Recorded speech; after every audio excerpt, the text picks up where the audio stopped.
Com o julgamento de Jair Bolsonaro em andamento, apoiadores do ex-presidente fazem protestos e orações. Aqui é o Fala Gabi e bora pro vídeo.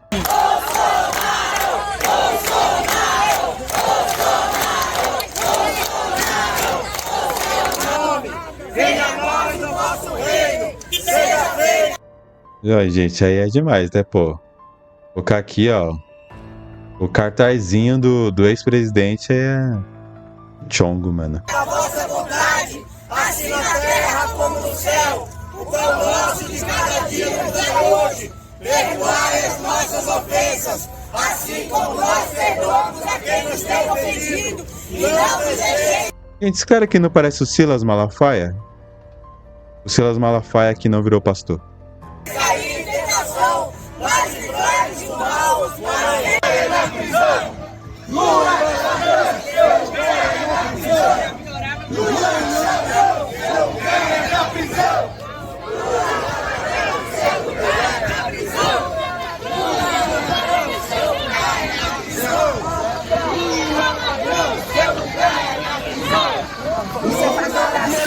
Vai concorrer e quem quiser tirá-lo, vamos conversar no segundo turno, porque até o dia da urna, Bolsonaro é o candidato à presidência da República do Brasil. Cara, não tem como Bolsonaro ser presidente da República do Brasil porque ele está inelegível até 2030, né? Por enquanto. Se não fosse a presença de vocês, nós não teríamos essa carreata, não teríamos manifestação nenhuma. Deixar minha Galera, ó, mas tá cheio, hein? Pessoal, não foi igual o protesto da Bel para meninas, não. Tá cheio.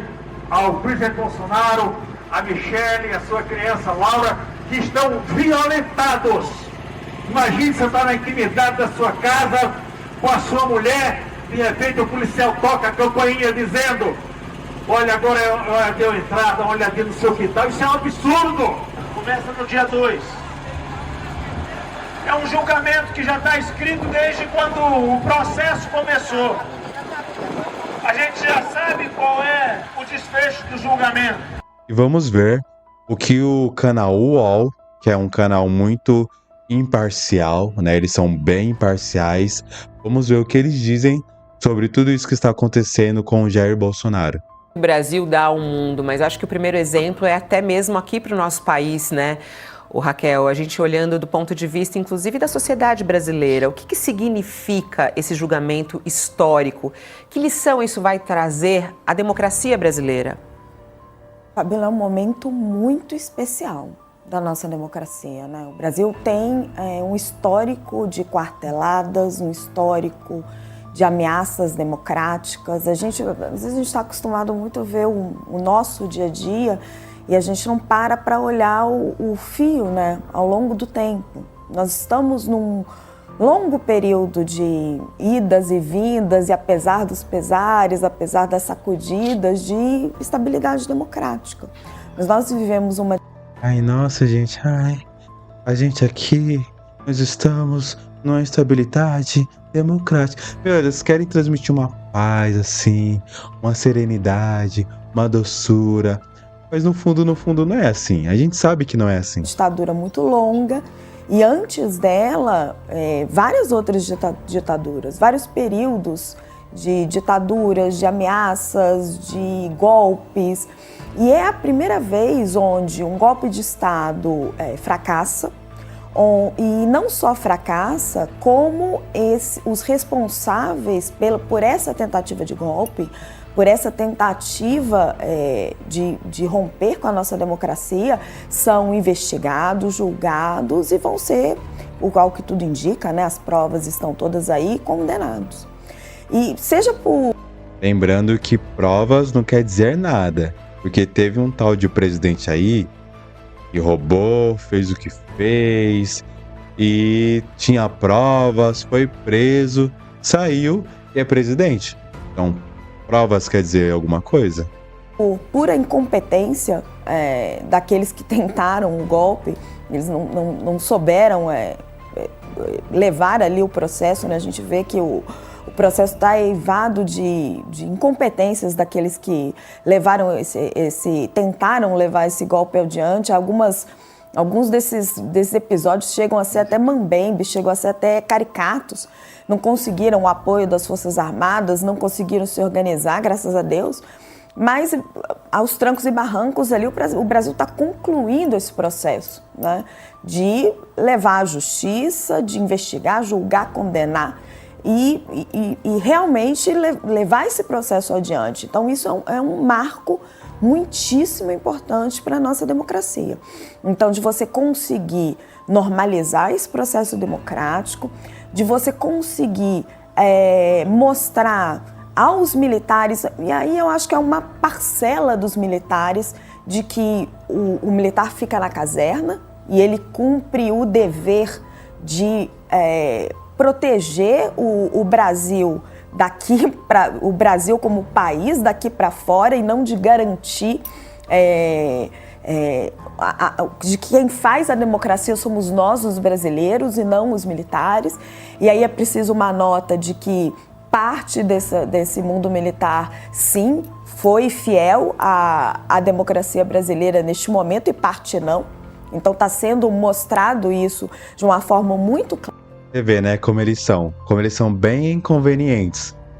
Quando a polícia militar vai lá e ataca o bandido e fere o bandido, nossa, gente, como a polícia é agressiva, como a polícia é destruidora, como a polícia usa força excessiva. Agora, quando é pro outro lado, ainda bem que a polícia usou a força contra esses manifestantes. Nossa, como a polícia, parte da polícia maravilhosa, que escolheu ficar do nosso lado, do lado da democracia. Para uma fatia dos militares, de que a democracia é nossa, é de todos nós brasileiros. Então é um momento histórico muito importante. E como o José estava colocando, ele ganha um sabor todo especial, porque a gente está num momento do mundo em que países que são símbolos da democracia estão testando isso. Estão testando, né? Tipo Cuba. Será que Cuba está testando essa democracia? Não tá, né? Cuba não tá testando essa democracia. Donald Trump tem uma atenção toda especial por esse processo, porque ele percebe o quanto outros lugares do mundo e outras forças políticas olham Jair Bolsonaro como ele está na capa da revista The Economist, o Trump dos trópicos.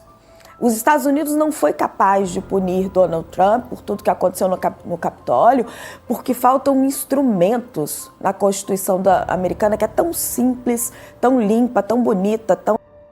E quer dizer, liberdade. É tão simples, é tão linda, é tão bonita, é liberdade para protestar. Liberdade para... Eu quero que a minha voz seja ouvida.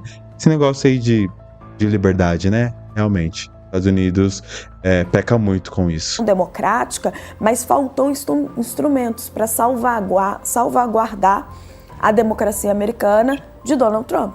Ele conseguiu subverter a lógica e usou a própria democracia, a própria liberdade de expressão, a própria liberdade que tão cara aos Estados Unidos para voltar ao poder. E os igual o Lula usou a própria democracia para voltar ao poder.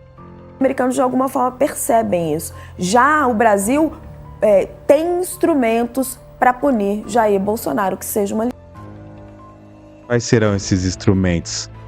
Quais serão esses instrumentos que o Brasil tem para punir, né, Jair Bolsonaro? Vamos aqui entender um pouquinho como que funciona esse processo e quais são as consequências se o Jair Bolsonaro ficar preso. Bora lá.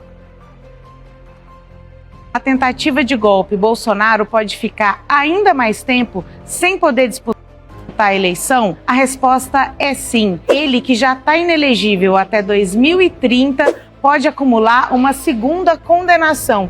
E, com isso, ele ficaria impedido de se candidatar a partir da condenação, durante o período que cumpre a sua pena e por mais 8 anos. Por exemplo, se for condenado a 30 anos de prisão, fica inelegível por 38 anos ao todo, o prazo da pena somados 8 anos. A lei da ficha limpa diz que qualquer pessoa condenada por formar organização criminosa fica proibida de disputar eleição. Esse é um tipo de crime que o núcleo da trama golpista foi acusado de cometer, tendo como líder Jair Bolsonaro. Se ele for condenado agora, a partir do julgamento da tentativa de golpe, ele fica inelegível por 2 vezes, o que vai ampliar o prazo para além de 2030. O TSE julgou e condenou Bolsonaro como inelegível em 2023, por ele ter atacado as urnas eletrônicas e o sistema eleitoral brasileiro, um sistema que o elegeu em 2018. E isso aconteceu numa reunião com embaixadores estrangeiros, que inclusive foi transmitida pela TV pública. A justiça entendeu que o ex-presidente fez um levante dos seus apoiadores contra as urnas para se antecipar e justificar uma derrota nas eleições de 2022. Henrique Neves, que já foi ministro do TSE, nos explicou como funciona. Quando a pessoa é condenada, já fica inelegível. Depois, quando acaba a fase de recursos, ela tem seus direitos políticos cassados. Não pode votar nem ser votada. E, por fim, depois de cumprir toda a pena, fica inelegível por mais 8 anos. Ou seja, aquele finalzinho que ela falou é que o Jair Bolsonaro, ele colocou em xeque, né, as urnas eletrônicas. O que eu discordo, pra mim, funciona 100%, você não vai ter nunca, nem papel, nem eletrônica, nem por ligação, nem pelo WhatsApp. Cara, 100% não vai ter nunca, mas as urnas eletrônicas são as mais confiáveis do mundo. São as mais confiáveis do mundo. E o que eu penso sobre tudo isso? Eu fiz um vídeo aqui sobre o que eu penso sobre o Jair Bolsonaro. Mas ele abandonou aquela galera que foi protestar, né? Uns vão chamar de golpe, tentativa de golpe, e outros vão chamar de protesto. Aí fica a sua escolha. Mas ele abandonou. Seja protesto, seja tentativa de golpe, ele abandonou aquela galera. Meu, tem senhoras, tem idosas, tem caras que estão perdendo a vida. Estão presas por acreditar que o Bolsonaro iria salvar o Brasil. E o que ele fez? Ele foi para os Estados Unidos e não falou nada, deixou os caras lá. Não, anistia. Não, pô, nem isso, ele não fez nada. Anistia. Ele não falou, cara, liberta essas pessoas não têm nada a ver com isso, não. Ele não fez absolutamente nada. É isso que eu penso sobre Jair Bolsonaro. Pelo que eu tô vendo aqui, a coisa pode ficar feia pra ele, mas eu vou tentar trazer mais notícias. Tá bom, pessoal? Aqui é o Fala Gabi e até a próxima.